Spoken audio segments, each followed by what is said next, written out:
The refrigerator was standing in the middle of the driveway. My refrigerator.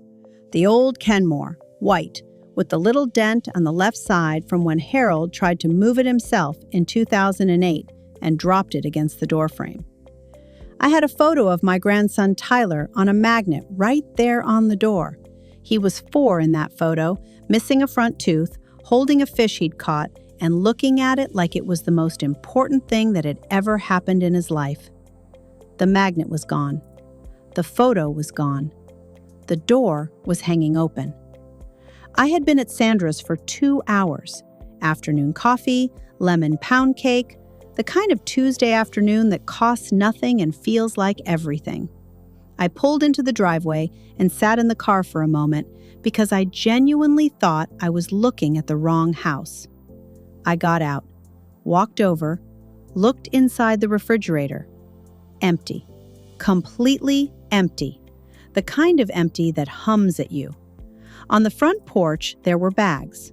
11, maybe 12.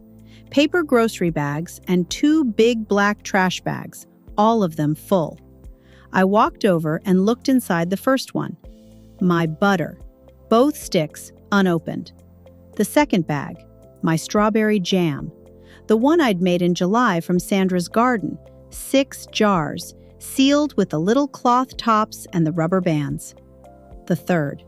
A loaf of sourdough, a dozen eggs, the block of cheddar I'd just bought on Saturday, a container of sour cream, 3 apples, a half-eaten sleeve of crackers.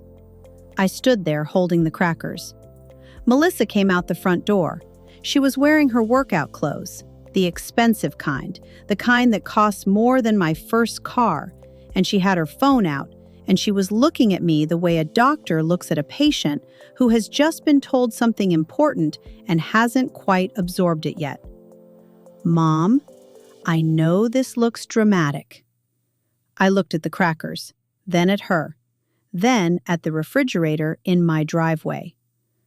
"Melissa, that refrigerator is 31 years old." "I know, but the inside was full of things that are hurting you. I cleared it out. I restocked it with a clean protocol. Everything is labeled. You don't have to think about it." Melissa. "That jam? I made that jam in July with Sandra's strawberries." "Sugar, Mom. Sugar causes systemic inflammation. I know it doesn't feel that way because you love it, but your body is dealing with the consequences every single day, and you don't even... That's my grandmother's recipe." A pause. Melissa's face did something complicated.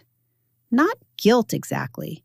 More like the face of someone who believes so completely in what they are doing that someone else's pain is just a temporary side effect of the cure. "I know, and I love that. I do. But Grandma Eleanor died of a stroke at 68. So, my name is Dorothy Kessler. Everyone calls me Dot. I'm 67 years old. I taught high school chemistry for 32 years, which means I know a thing or two about what is and is not actually toxic. I have a husband named Harold who is currently in the garage, which is where Harold goes when things become complicated. And I have a daughter named Melissa, who is 34 years old, a certified fitness coach, and the owner of a wellness Instagram account with 32,000 followers called Bright Body Melissa. She had just put my refrigerator in the driveway and handed me a protocol for eating. I looked at the crackers in my hand. I looked at my daughter. She was so sure, so completely, peacefully, radiantly sure. I put the crackers carefully back in the bag. "All right, sweetheart, tell me about this protocol." The new refrigerator, mine was now back inside, wiped down, restocked, looked like a pharmacy. Everything in small containers, everything labeled in Melissa's handwriting. Neat, round letters, the kind she'd had since elementary school. 8 a.m., green smoothie. Blend first, drink immediately. 12 p.m., bone broth, 16 ounces. Do not add salt. 3 p.m., celery sticks, almond butter, 1 tablespoon only. 6 p.m., Steamed broccoli, 4 ounces salmon, lemon only, no butter. On the kitchen table, there was a printed document, 12 pages. The Clean Mind Protocol, a guided reset for optimal cellular function. At the top, in smaller font, designed by Melissa Kessler Bright, certified nutrition coach, level 2 functional wellness practitioner. Harold came in from the garage, looked at the document, picked it up, read the first paragraph, put it back down. He went back to the garage. That was Harold's complete statement on the matter. In 39 years of marriage, I had learned that Harold communicated in a very compressed format. Meant he had formed a full opinion and had chosen not to share it, which was, depending on the situation, either cowardice or wisdom. I had not yet decided which one it was today. Melissa sat across from me at the kitchen table and walked me through the protocol with the focus of someone presenting a business plan to an investor. She had a highlighted copy. She had notes in the margins. She used the word inflammation 11 times in 20 minutes. I counted. The thing most people don't understand, Mom, is that what feels normal is just what you're used to. Your body has been running on sugar and processed fats for so long that it's forgotten what it feels like to actually function. We're going to reset that. 6 weeks. You'll feel like a different person. What happens if I cheat? We don't use the word cheat. Food isn't a moral category.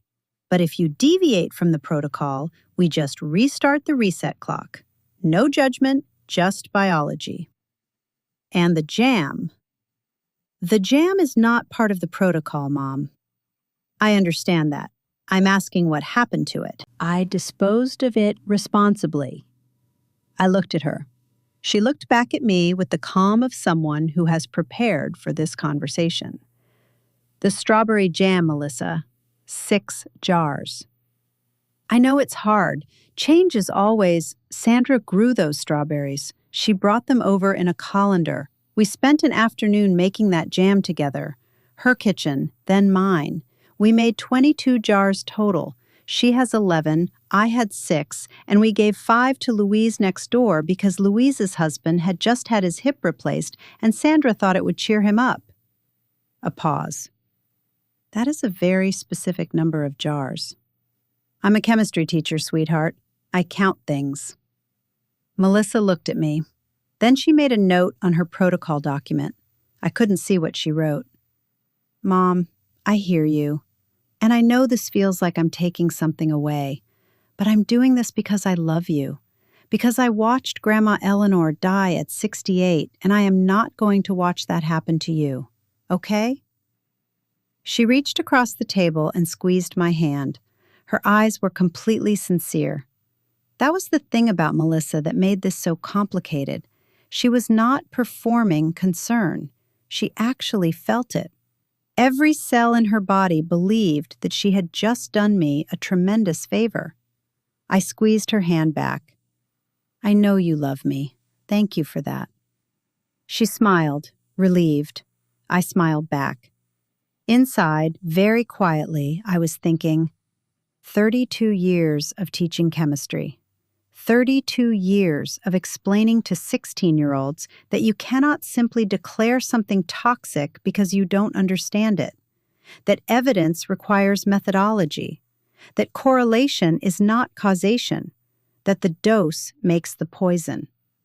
I had a lot of thoughts about the Clean Mind Protocol. I would share them at the appropriate time. That night, I lay in bed and looked at the ceiling and let my mind go back through the last 18 months, the way you go through a drawer you haven't opened in a while, expecting mostly nothing, finding things you'd forgotten were there. 14 months ago, Melissa came home for Christmas. She had just finished her nutrition certification. She looked at the table I'd spent 2 days preparing and said, quietly, almost to herself, that she was eating clean right now and would just have the salad. I had made her favorite pot roast. She had it once a year. She had 3 bites and then pushed it to the side of her plate, and I told myself she'd had a big lunch. 11 months ago, She called me on a Sunday and told me about a podcast she'd been listening to, and then spent 45 minutes explaining why vegetable oils were, quote, literally destroying the modern American brain. I was cooking with vegetable oil when she called. I put the lid on the pan and switched to the other burner. 8 months ago, she visited for my birthday. She brought me a book, Grain Brain. She had tabbed pages. She sat next to me on the couch and walked me through the tabs. Harold watched the baseball game at a volume that suggested he was not listening, but was, in fact, listening very carefully. 6 months ago, she started the Instagram series, Cleaning Up the Family Kitchen. 4 posts. The fourth one had a photo of someone's refrigerator, cluttered, normal, the kind of refrigerator everyone has, with a red X over it. The caption said, "This is what we're fighting against, the slow-motion self-destruction that our parents call just how we've always eaten." I had looked at that post for a long time. I had not said anything because she was my daughter and I loved her, and I thought, she's young, she's enthusiastic, she'll find some balance. What I had perhaps failed to adequately appreciate was that Melissa had never, in 34 years, done anything halfway in her life. When she was 7, she decided to learn every state capital and had them memorized in 4 days, and then made Harold and me quiz her every night for a week. When she was 15, she became interested in competitive swimming and trained twice a day for 2 years. When she was 22, she called me from college in the middle of the night to ask for my apple pie recipe, and she made it at 2 in the morning, and she sent me a photo of it at 2:47 a.m. with the caption, "Not as good as yours, but I will get there." She had gotten there, eventually. She always got there. The question was simply, where exactly was there this time? I closed my eyes. In the morning, there would be a green smoothie at 8 a.m. in a labeled container. I was already planning what to do with it. The smoothie was the color of a lawn after heavy rain and smelled like ambition. I drank it standing at the kitchen counter at 8:04 in the morning because I had overslept by 4 minutes, and apparently the protocol had opinions about punctuality. It tasted like someone had blended a field. Harold came downstairs, looked at my glass, looked at me, opened the refrigerator, looked at the labeled containers, and closed the refrigerator again.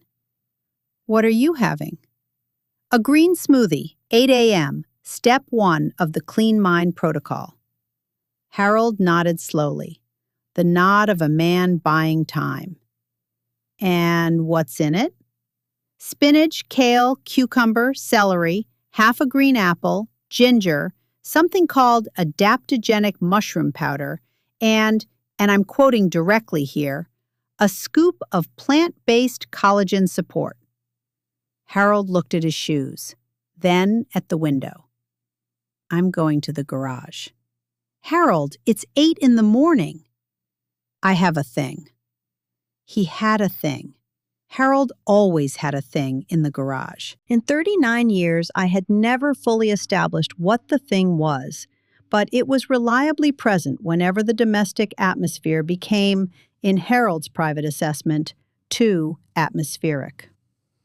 I finished the smoothie, all of it. I was going to be a perfect patient. I rinsed the glass and put it in the drying rack. Then I sat down at the kitchen table with Melissa's protocol document and my reading glasses and read the whole thing, slowly, with a red pen. By page 4, I had 11 questions. By page 8, I had 19.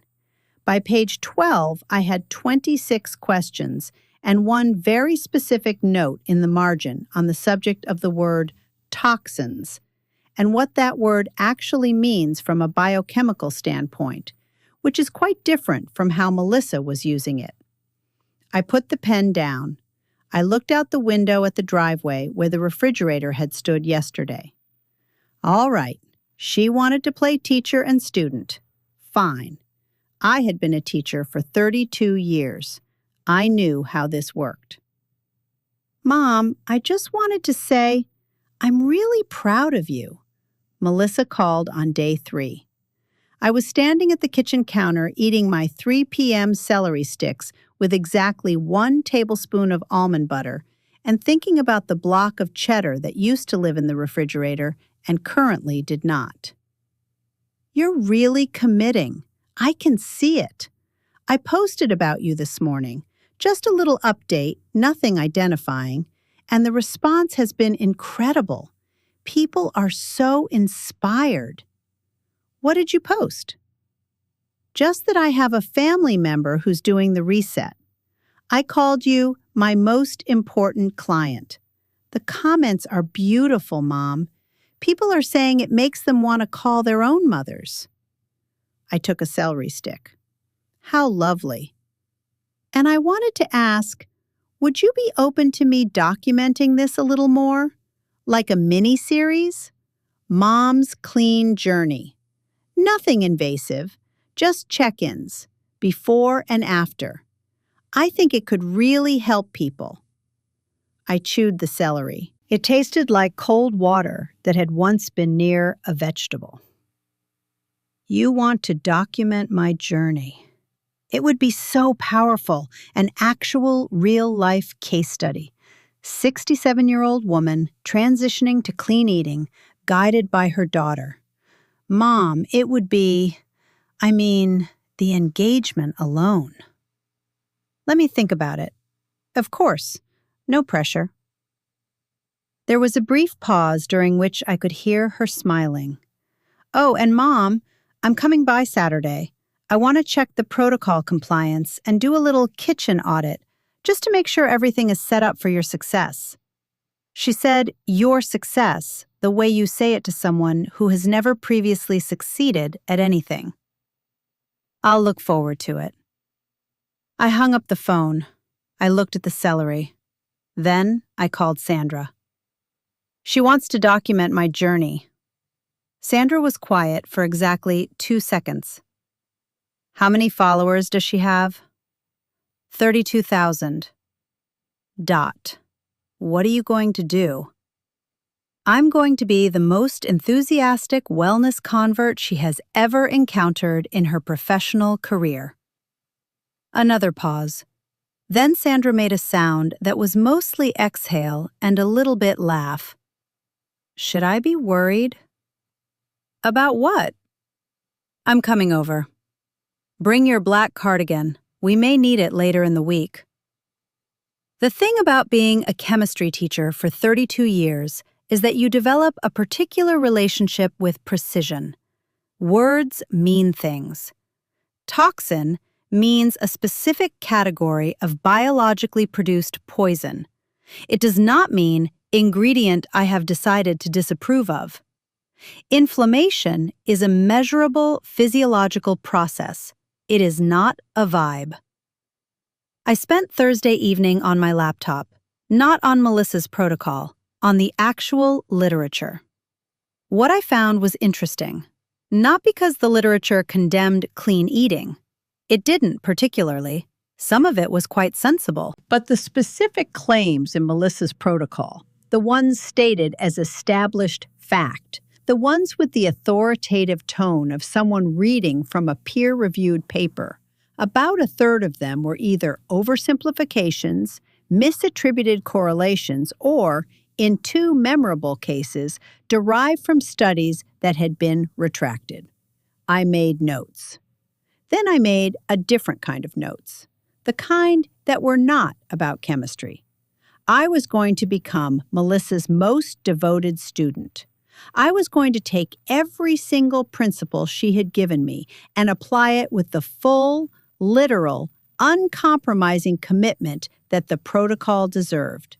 I was going to be so clean, so compliant, so genuinely transformed that she would have no choice but to be proud of me, all the way to the logical conclusion of her own ideas. Harold came in from the garage around 9, looked at my laptop, looked at my 2 sets of notes. What are you doing? Studying. He looked at the notes again. Dot. Yes? Do you need anything from the grocery store tomorrow? Actually, yes. Do you know where I can get a small gong? Harold looked at me for a long moment. I'll check Amazon. Thank you, Harold. He went to bed. I heard him stop at the top of the stairs for a moment, and then I heard him continue to the bedroom, and then very faintly I heard him say something to himself that I couldn't quite make out, but had the cadence of a man who has made peace with his situation. Saturday arrived with Sandra in a black cardigan and a pound cake she had baked specifically to leave in her car. For afterward, she said, coming through the door, assuming there is an afterward. Harold met her in the hallway, looked at the cake, said garage by way of greeting, and disappeared. Sandra watched him go with the expression of a woman who has always found Harold deeply reasonable. Melissa arrived at 10. She came in with a tote bag that said, "Feed your best self," in white letters, and the focused energy of someone who has already had 3 things planned before breakfast. She kissed me on the cheek. She smiled at Sandra with the professional warmth of someone who has been trained to smile at all room occupants equally. Sandra, are you joining Mom's journey? I'm here for moral support. That's so beautiful. Melissa set her tote on the kitchen table and began the audit. She checked each labeled container. She noted what had been consumed and when, cross-referencing with a small tracking form she had brought. She opened the spice cabinet and examined it with focused attention. Mom, you still have table salt in here. Is that a problem? The protocol specifies pink Himalayan salt only. The mineral profile is completely different. I'll write that down. Melissa looked at my notepad. It was a proper notepad, the kind I used for 32 years to take notes on student performance. I had a pen clipped to it. Are you taking notes? You said this was important. I take important things seriously. She smiled again, pleased. She continued the audit. She found a half bar of dark chocolate I had not fully surrendered. Mom, I thought dark chocolate had antioxidants. It does, but the sugar content in this brand specifically, sugar content, noted. What percentage cacao is acceptable? Well, 90% or above, technically. 90%. Noted. Thank you. Melissa looked at Sandra. Sandra was looking at the window with the careful expression of someone who is not laughing. The audit continued for 40 minutes. I took 11 pages of notes. Melissa seemed simultaneously pleased by my engagement and slightly unsettled by its volume. By the end, she was going through her own prepared materials a little faster than she had planned. Mom, I'm honestly really impressed. You're taking this so seriously. You've worked very hard on this protocol, sweetheart. It deserves serious attention. She hugged me. Over her shoulder, I could see Sandra, who had her hand over her mouth. After Melissa left, Sandra and I sat at the kitchen table with the pound cake, which Harold emerged from the garage to join without being invited. Did you find the gong? Amazon Prime. Came yesterday. Sandra looked at the package, then at me, then at Harold. Do you know what she's planning? Harold cut himself a piece of cake. No, and that's intentional. The gong was brass, about 8 inches across, and came with a small padded mallet. I hung it by the kitchen window on a small hook Harold installed without asking why. The sound it made when struck was clear and resonant and carried surprisingly well through the house. I discovered this on Sunday morning when I struck it at 8 a.m. before my smoothie, and Harold appeared at the top of the stairs with an expression that suggested he had been awake but not prepared for organized sound. What was that? Mindfulness bell. Before each meal, I center myself. It's part of the extended protocol. Is it? Melissa says mindful eating begins before the first bite. The bell signals intention. Harold looked at the ceiling. Then he came downstairs and ate his cereal, standing at the counter, and left for the garage before I had finished my smoothie. That afternoon, I called Melissa. "Mom, how's day 6 going?" "Wonderful. I wanted to ask, you mentioned that the protocol is about cleaning not just the body, but the whole environment, creating a space that supports wellness." "Yes, exactly. Your environment really does. So I've been thinking about the kitchen, the energy of the space. I found some information about Ayurvedic principles of the eating environment, the colors, the items present, the relationship between the space and the food." "Oh, sure. That's a real thing. I'm going to make some adjustments. I wanted you to know." "What kind of adjustments?" "Small ones, supportive ones. I'll show you when you visit." A pause. "Great. I'm excited to see." "Me too, sweetheart. Me too." I hung up and looked around the kitchen. On the wall by the window, I put up 4 printed quotes. "Let food be thy medicine. The food you eat can be either the safest and most powerful form of medicine or the slowest form of poison. To eat is a necessity. To eat intelligently is an art." And because I felt it was important to cover all the traditions, when diet is wrong, medicine is of no use. When diet is correct, medicine is of no need.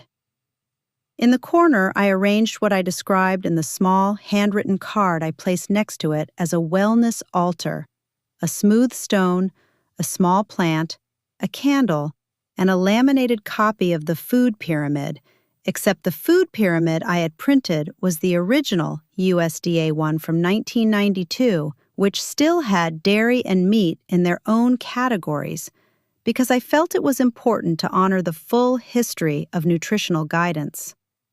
Harold stood in the kitchen doorway and looked at this for a very long time. "Dot.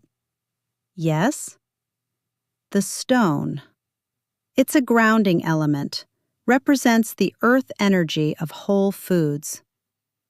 "And the 1992 food pyramid." "Historical context." Harold nodded very slowly. "I'm going to need more things to fix in the garage." He left. I struck the gong. It rang out beautifully through the kitchen. The next logical step, which occurred to me on Tuesday evening while reading Melissa's Instagram, was the cosmetics. She had put up a new post. Toxic load isn't just about food. Every product you put on your body is absorbed into your body. Your moisturizer, your shampoo, your foundation. Read the labels. Would you eat these ingredients? Because your skin is eating them every day. The post had 4,000 likes and 247 comments, all enthusiastically agreeing. I read it twice. Then I drove to Melissa's apartment on Wednesday afternoon. She wasn't home, which I had anticipated, because Wednesdays she had back-to-back clients until 6. I had a key. For emergencies, she'd said when she gave it to me 2 years ago, and I had always respected that boundary. And I still respected it now. I was simply operating with a broader definition of emergency.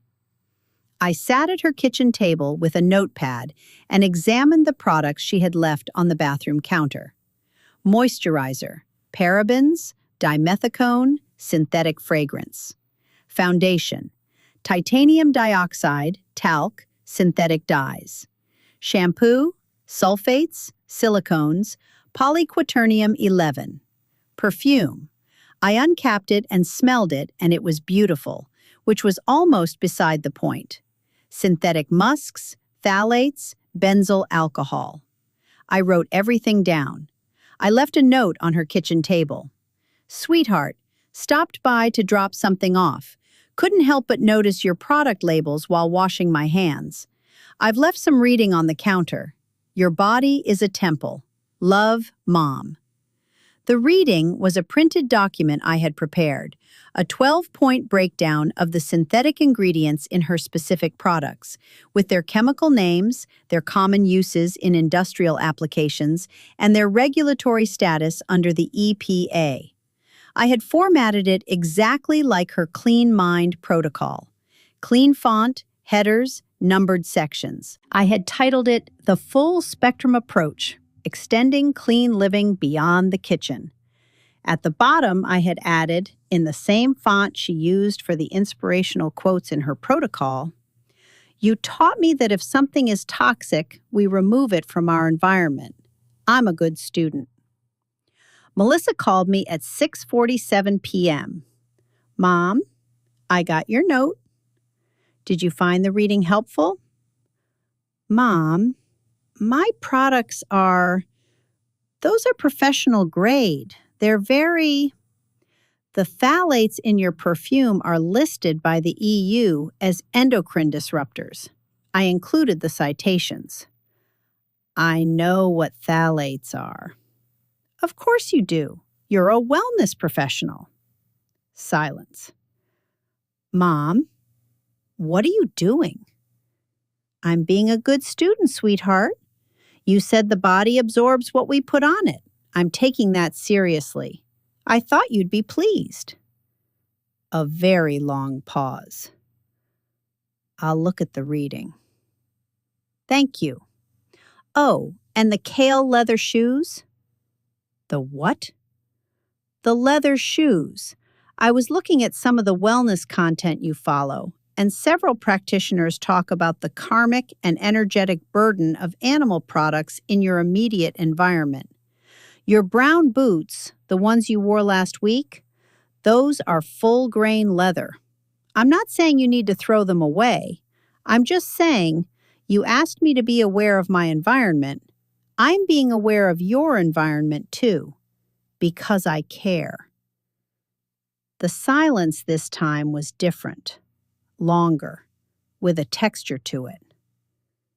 "Mom, I hear what you're doing." "I know you do. You're very perceptive. It's one of my favorite things about you." Another pause.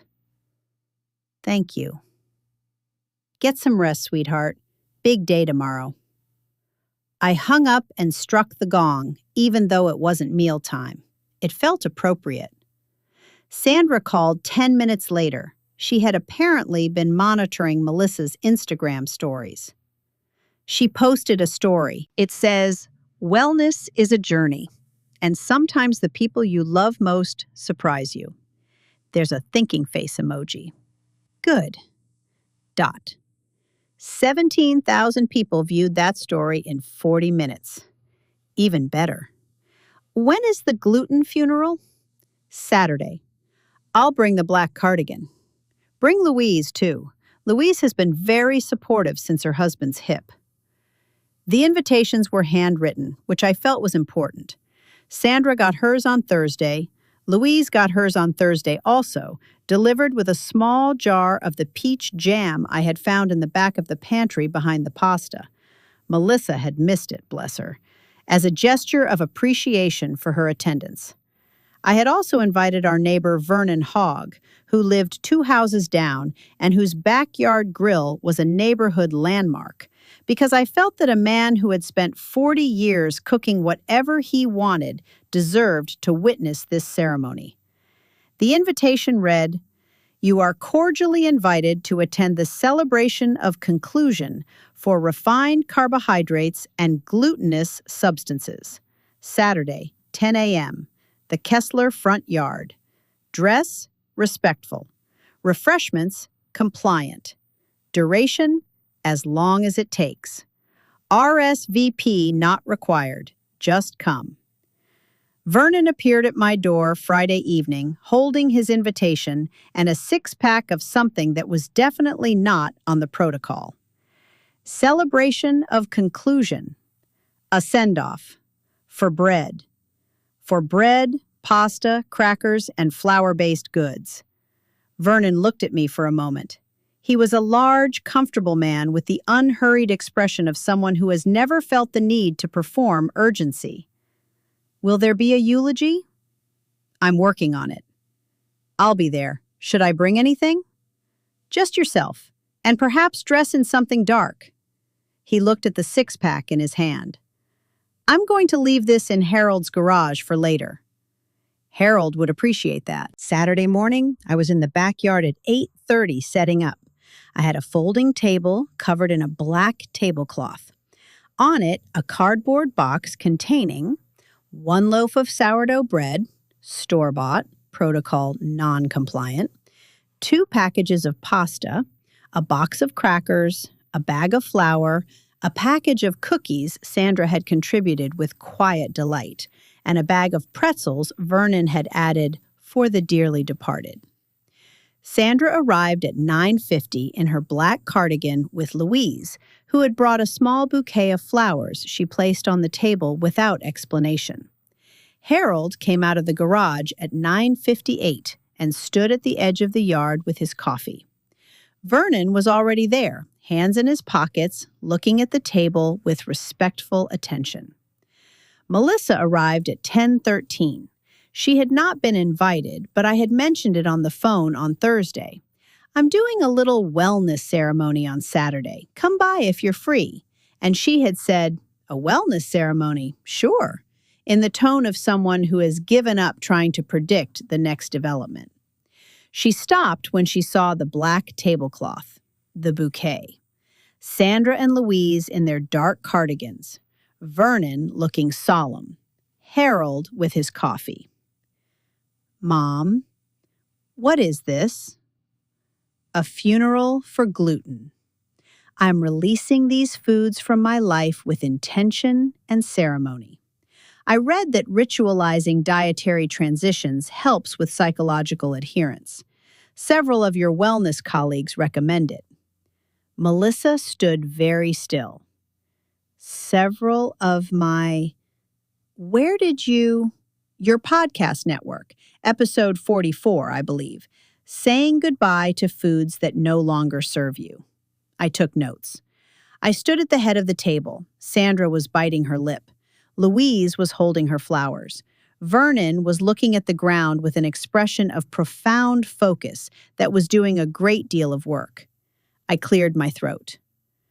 We are gathered here today to release these foods. Foods that have been, according to the most current wellness guidance, a source of systemic inflammation, gut permeability, and cognitive fog.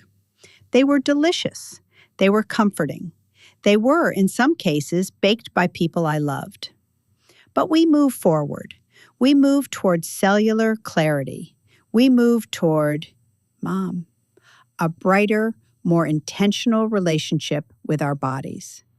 And so, with gratitude, and with the understanding that gluten is not our enemy, merely our, Mom! I looked at Melissa. She was standing with her arms crossed and an expression on her face that I had not seen since she was 15 and had come in second place in a swim meet after training twice a day for 4 months and was working very hard to maintain composure. This isn't what the protocol.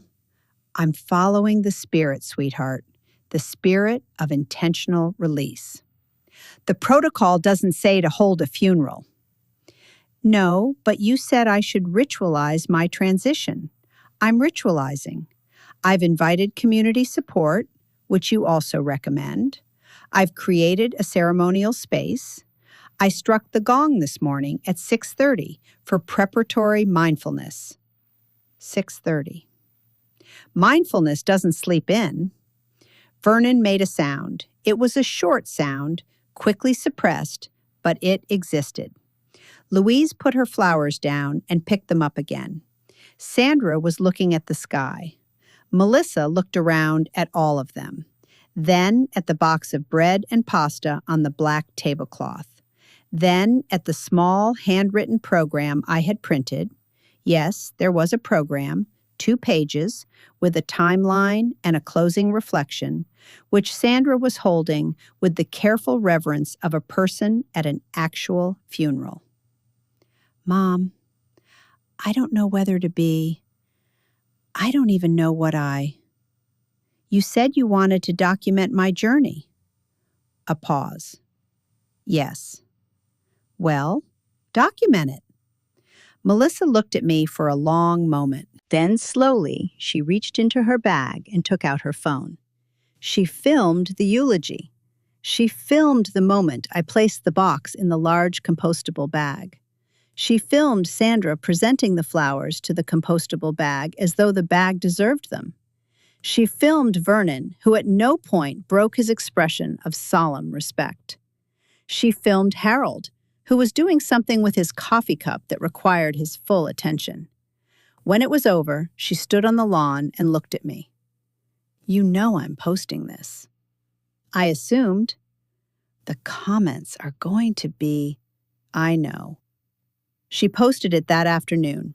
The comments were, as she had predicted, notable.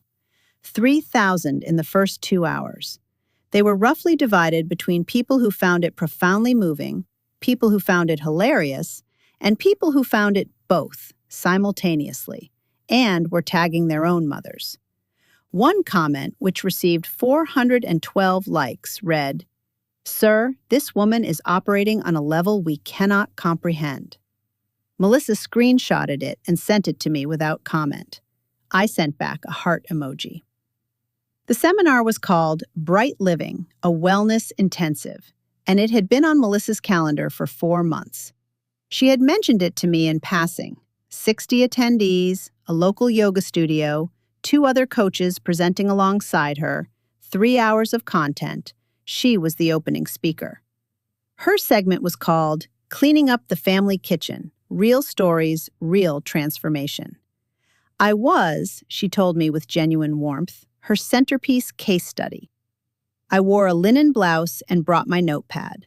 I also brought the gong in my tote bag, which Sandra had advised against and which I had done anyway. Harold dropped me off and said he was going to the hardware store, and would that take approximately how long? And I said, 2.5 hours.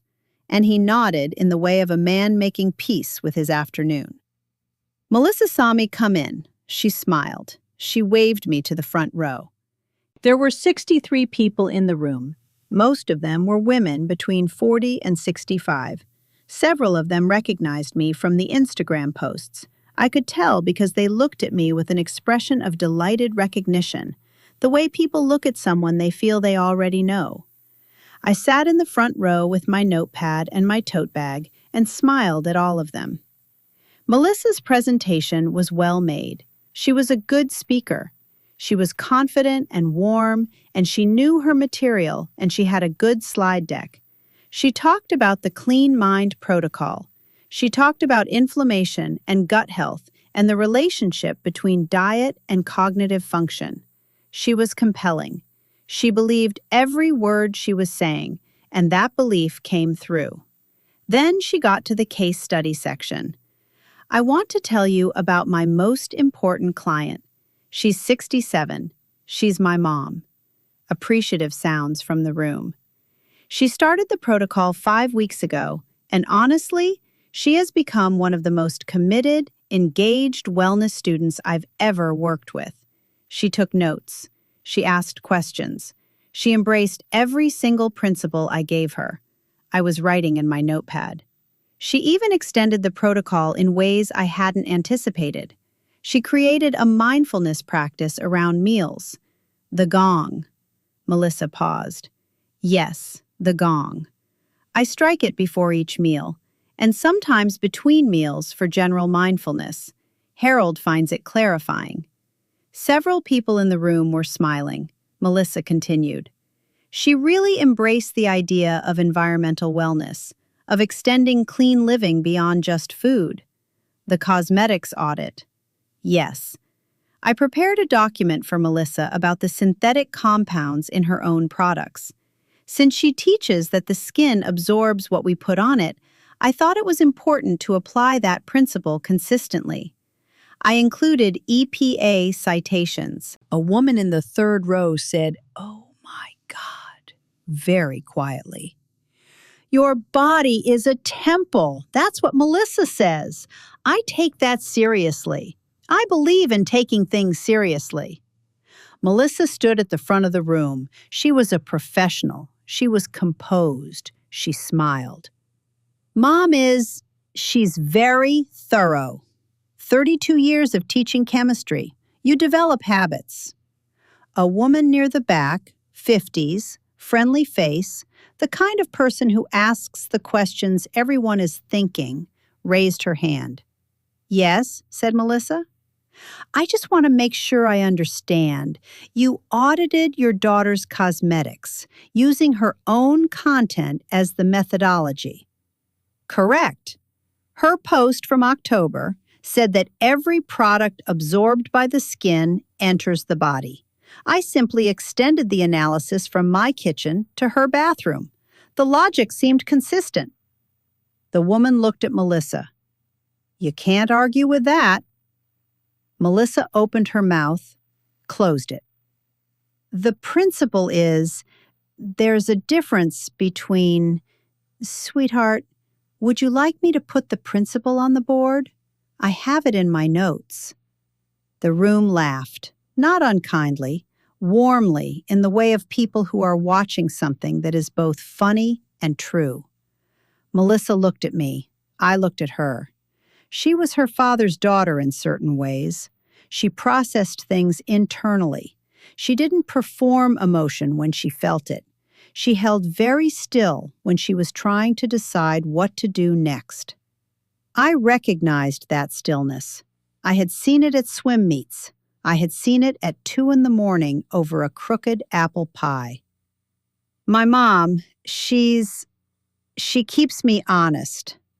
More laughter, warmer. I put my notepad down. I took the gong out of my tote bag. I looked at Melissa. "For mindfulness." And I struck it, once, cleanly, in the middle of the seminar. The sound rang out across the yoga studio and into the parking lot, and possibly into the hardware store down the block, where Harold was buying something he probably didn't need. The room applauded. Melissa stood there for a moment. Then she laughed. A real laugh, not a professional one. The one I knew. The one from the kitchen at midnight over a ruined pie, and put her hand over her face. And I thought, there you are. The following Thursday, I was in the kitchen making dinner when Harold came in from the garage and said, without preamble, "Melissa's car is in the driveway." "I know, I heard it. She's been out there for 10 minutes. I was making pasta, regular pasta, with butter and garlic, the kind I had been making for 30 years, because the week after the seminar, I had quietly reinstated butter and pasta and the cheddar, and I had put the labeled containers in the back of a cabinet where they were available if anyone wanted them, and in practice, no one did. Give her time.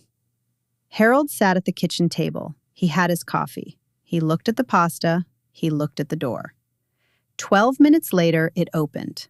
Melissa stood in the doorway. She was in jeans and a sweater, no workout gear, no tote bag with a slogan. She looked like herself, the version I had been missing for about 14 months. "It smells like garlic in here." "Butter and garlic. Pasta's in 20 minutes if you want to stay." A pause. "I'm sorry about the refrigerator." I turned down the burner. I turned around. She was standing in the doorway with her hands in her pockets, and she had the expression of someone who has been preparing a speech and has arrived and found that the speech is not quite right and is not sure what to replace it with. "I know you were trying to help. I went too far with the whole thing. I thought I was helping, and I was treating you like a project, like a case study, and you're not a case study." "I know what I am. The jam. I really am sorry about the jam. I know where Sandra keeps her strawberries." A silence. The pasta water began to simmer. The gong thing at the seminar. Mom, 63 people. 64. There was a late arrival. Melissa made a sound. It was the laugh again, the real one. And it lasted only a second before she pressed her lips together. But it was there. Was that the whole point? The protocol, the funeral, was it all just to... It was to show you what it feels like to have someone decide they know better than you about your own life, and do it with complete sincerity and no bad intentions whatsoever. A long silence. Melissa came fully into the kitchen and sat down at the table across from Harold, who moved his coffee cup slightly to give her room without making it into a moment. Point taken. Good. The gong is actually structurally, the idea of a pause before eating is not... I know. I looked it up.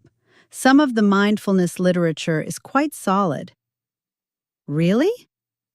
You have about a 30% citation accuracy rate in the protocol. 30% is solid for the wellness space. I've seen worse. Melissa stared at me.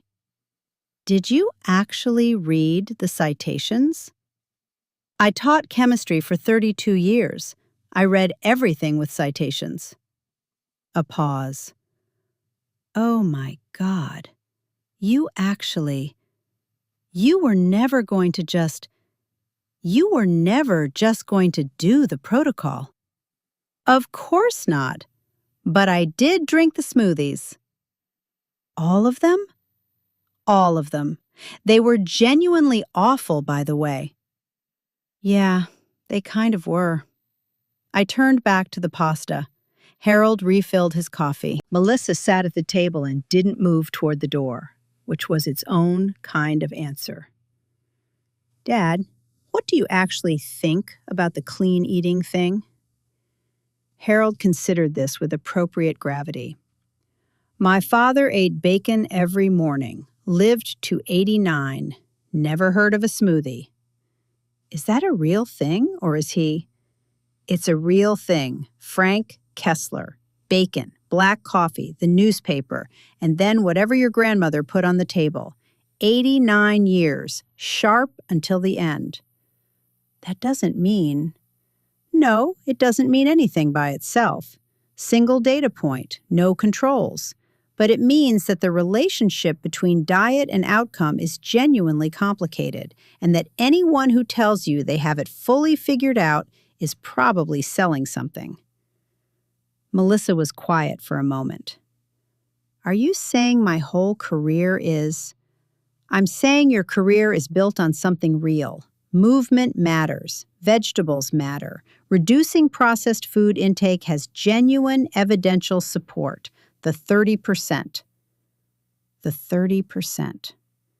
The other 70% is a mix of overclaiming, misread studies, and the kind of motivated reasoning that happens when someone believes very hard in something and starts finding evidence everywhere, which, incidentally, is exactly the pattern I spent 32 years teaching teenagers to recognize.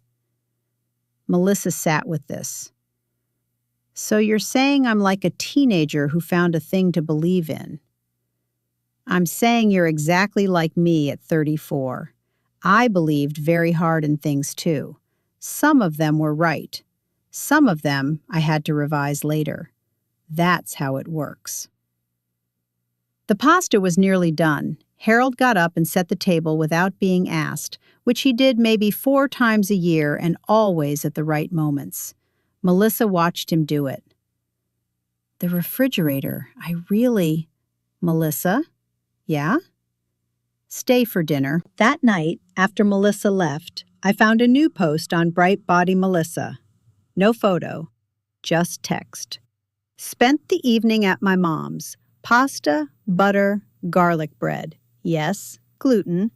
Talked about what clean living actually means versus what I've been saying it means. My mom taught chemistry for 32 years, and she read every citation in my protocol, and she has opinions, and she is not wrong about all of them. I'm going to be making some updates. Also, she has a gong now, and I don't think that's going away. More soon. 4,000 likes by midnight. The top comment from an account called @SandraP_Gardner said simply, "The jam was homemade, just for context." 817 replies. I put my phone down and went to the kitchen and got the peach jam from the back of the pantry, the one Melissa had missed, and made myself a piece of toast. Butter, peach jam. 9:40 p.m. The gong was hanging by the window. I did not strike it. Some things don't need ceremony. Harold came downstairs for a glass of water and saw me at the counter. "Is that?" "Peach jam. I've had it since July." She missed it. He got his water, stood next to me at the counter. "She's going to be all right." "I know. She always is." A pause. The kitchen was quiet. The lamp over the table was on, the yellow light it had always made, the one that had been on this counter for 22 years. Dot. The gong. Yes. Is it staying? I considered this. It's a genuinely good sound, Harold. He nodded once, the nod of a man who has accepted his circumstances. Okay. He went back to bed. I finished my toast. Outside, Vernon's lights were still on. He kept late hours, and somewhere down the block, a dog was barking at something that was probably nothing. 31 years in this house. The dent on the Kenmore from Harold in the door frame. Tyler's fish photo, back on the magnet, back on the door. My grandmother's jam recipe in the drawer where it had always been. The Clean Mind protocol was in the back of a cabinet. I had made my own notes in the margins. Some of them were quite useful, actually.